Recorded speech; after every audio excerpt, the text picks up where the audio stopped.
MIUI 14. How to turn off on the MIUI optimization.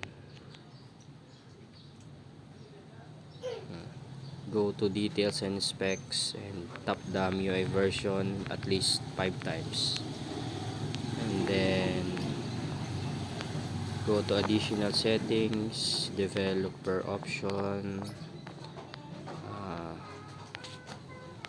and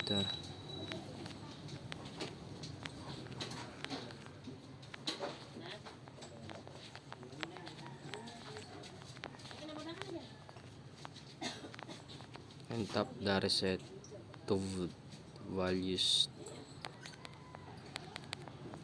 and then turn off the MIUI.